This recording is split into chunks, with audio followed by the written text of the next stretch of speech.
गगन सारा, समुद्र छोड़े अपना किनारा, हिल जाए ये जहां सारा जब गूंजे जय श्री राम का नारा। नमस्कार, मैं गरिमा शाह। अयोध्या राम मंदिर, जिसके निर्माण का हम सब बहुत बेसब्री से इंतजार कर रहे हैं। आज इस वीडियो में मैं आपको राम मंदिर प्राण प्रतिष्ठा और राम मंदिर के इतिहास के बारे में बताने वाली हूँ। 22 जनवरी का दिन हमारे देश के लिए एक बहुत ही ऐतिहासिक दिन है। 22 जनवरी को अयोध्या में राम मंदिर की प्राण प्रतिष्ठा की तैयारी बड़े जोर शोर से चल रही है और उसी दिन रामलला को गर्भगृह में स्थापित किया जाएगा। लेकिन राम मंदिर की पुनः स्थापना के पीछे एक लंबा इतिहास है। ऐसे दावे थे कि पहले मुगल सम्राट बाबर ने 16वीं शताब्दी में अयोध्या में एक हिंदू मंदिर को तोड़कर उस पर मस्जिद का निर्माण कराया था। इस मस्जिद को बाबरी मस्जिद कहा जाता था, लेकिन 1992 में राइट विंग के हिंदू कारसेवकों द्वारा इसे ध्वस्त कर दिया गया था। अनुभवी भाजपा नेता और पूर्व उप प्रधानमंत्री लाल कृष्ण आडवाणी, साथ ही भाजपा दिग्गज मुरली मनोहर जोशी के साथ कल्याण सिंह, उमा भारती और अन्य मस्जिद के विध्वंस से संबंधित मामले में आरोपी थे। सभी 32 आरोपियों को 2020 में एक विशेष सीबीआई अदालत ने बरी कर दिया था। हालांकि अयोध्या विवाद में पहली पुलिस कंप्लेंट 1858 की है और पहला मामला 1885 में दर्ज किया गया था। राम मंदिर आंदोलन का मुख्य जोर 1989 में आया, जब विश्व हिंदू परिषद ने विवादित राम जन्मभूमि बाबरी मस्जिद स्थल पर शिलान्यास किया था। शिलान्यास तत्कालीन प्रधानमंत्री राजीव गांधी के आशीर्वाद से हुआ, जिसके गृह मंत्री बूटा सिंह ने दिवंगत विश्व हिंदू परिषद के लीडर अशोक सिंघल से मुलाकात की और उन्हें आधारशिला यानी फाउंडेशन स्टोन रखने की अनुमति दी। जैसे ही सांप्रदायिक तनाव बढ़ा, केंद्र सरकार ने विश्व हिंदू परिषद से इसे विवाद पक्ष से बाहर आयोजित करने का आग्रह किया, लेकिन विश्व हिंदू परिषद ने सरकार का तिरस्कार किया। 1990 में लाल कृष्ण आडवाणी ने अपनी रथ यात्रा शुरू की, जो राम मंदिर आंदोलन में सबसे महत्वपूर्ण था। आडवाणी ने अपनी पहली टोयोटा रथ यात्रा शुरू की, जिससे घटनाओं की एक श्रृंखला बन गई, जिसके परिणाम स्वरूप 2 साल बाद बाबरी मस्जिद का विध्वंस हुआ। सितंबर 1990 में लाल कृष्ण आडवाणी ने राम जन्मभूमि मुद्दे के बारे में लोगों को जागरूक करने और अयोध्या में राम मंदिर के आह्वान के लिए समर्थन जुटाने के लिए गुजरात के सोमनाथ से उत्तर प्रदेश के अयोध्या तक अपनी रथ यात्रा शुरू की। हालांकि यह धर्म के अंतर्गत था, लेकिन यह एक पॉलिटिकल एक्ट भी था। इसने एक मजबूत हिंदू उत्साह जगाया। रथ यात्रा के कारण गुजरात, कर्नाटक, उत्तर प्रदेश और आंध्र प्रदेश में सांप्रदायिक हिंसा भी हुई। आडवाणी को अक्टूबर 1990 में तत्कालीन मुख्यमंत्री लालू प्रसाद यादव के आदेश पर बिहार के समस्तीपुर में गिरफ्तार किया गया था। जब आडवाणी कार सेवा के लिए अयोध्या जा रहे थे, तब उन्हें गिरफ्तार कर लिया गया था। 1992 में हजारों राइट विंग हिंदू कार सेवकों ने बाबरी मस्जिद पर चढ़कर उसे ध्वस्त कर दिया।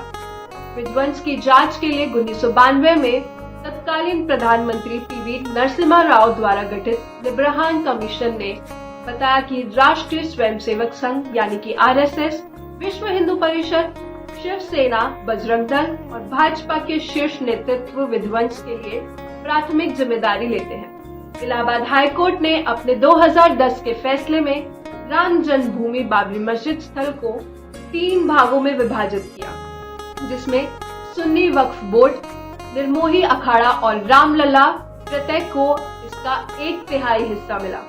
लेकिन फिर हाई कोर्ट ने फैसला सुनाया कि ध्वस्त 3 गुंबद वाली संरचना का केंद्रीय गुंबद, जहां रामलला की मूर्ति एक अस्थायी मंदिर में रखी गई थी, वह राम का जन्म स्थान था।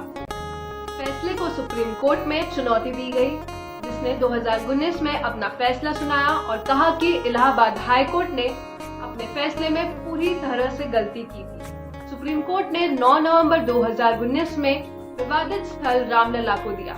5 जजेस की बेंच ने कहा कि हिंदुओं की यह आस्था निर्विवाद है कि भगवान राम का जन्म इसी स्थान पर हुआ था और वह प्रतीकात्मक रूप से भूमि के मालिक हैं। जबकि एपेक्स कोर्ट ने विवादित पक्ष का फैसला रामलला को दिया, लेकिन यह भी फैसला सुनाया कि केंद्र सरकार 1992 में ध्वस्त मस्जिद के स्थान पर एक मस्जिद बनाने के लिए अयोध्या में एक प्रमुख स्थान पर 5 एकड़ का प्लॉट आवंटित यानी कि अलॉट करेगी। 2020 में अलग फैसले में बाबरी मस्जिद के विध्वंस मामले की सुनवाई कर रही विशेष सीबीआई अदालत ने भाजपा के दिग्गज नेताओं अडवाणी, जोशी और उमा भारती सहित सभी 32 आरोपियों को बरी किया। मामले में अंतिम फैसले के कई साल पहले से भविष्य में राम मंदिर के निर्माण में इस्तेमाल के लिए अयोध्या में पत्थर एकत्र और तराशने शुरू कर दिए गए थे। कार्यशाला की स्थापना 1990 में की गई थी। इस वर्ष अडवाणी ने अपनी रथ यात्रा शुरू की। 2019 के सुप्रीम कोर्ट के फैसले के बाद प्रधानमंत्री नरेंद्र मोदी ने अगस्त 2020 में अयोध्या में राम मंदिर की आधारशिला रखी। यूपी की राज्यपाल आनंदीबेन पटेल, यूपी के सीएम योगी आदित्यनाथ, आरएसएस प्रमुख मोहन भागवत और श्री राम जन्मभूमि तीर्थ क्षेत्र ट्रस्ट के प्रमुख नृत्य गोपाल दास समारोह के दौरान पीएम मोदी के साथ मंच साझा किया। 2020 में पीएम मोदी द्वारा निर्माण के पहले चरण के उद्घाटन के बाद जून 2022 में यूपी के सीएम योगी आदित्यनाथ ने मंदिर के अगले चरण के निर्माण की शुरुआत करने के लिए अयोध्या में राम मंदिर के गर्भगृह की आधारशिला रखी। अगर मैं फंडिंग की बात करूं तो राम मंदिर ट्रस्ट के अनुसार नए मंदिर के निर्माण की एस्टिमेटेड कॉस्ट लगभग 1800 करोड़ रुपए है। राम तीर्थ क्षेत्र ट्रस्ट ने 15 जनवरी 2021 को श्री राम जन्मभूमि राम मंदिर निधि समर्पण अभियान नामक एक nation wide fund collection campaign शुरू किया था। राम भक्तों से दान में 10 रुपए, 100 रुपए, 1000 रुपए के कूपन के माध्यम से किया जाता था, जो ट्रस्ट द्वारा प्रदान किए जाते हैं। मनी कंट्रोल के अनुसार मंदिर परियोजना को अब तक 5500 करोड़ रुपए से अधिक का दान प्राप्त हुआ है और योगदान अभी भी जारी है। ऐतिहासिक अभिषेक समारोह 22 जनवरी को निर्धारित है और इसमें प्रधानमंत्री मोदी, उत्तर प्रदेश के सीएम योगी आदित्यनाथ और 7000 से अधिक लोग शामिल होंगे।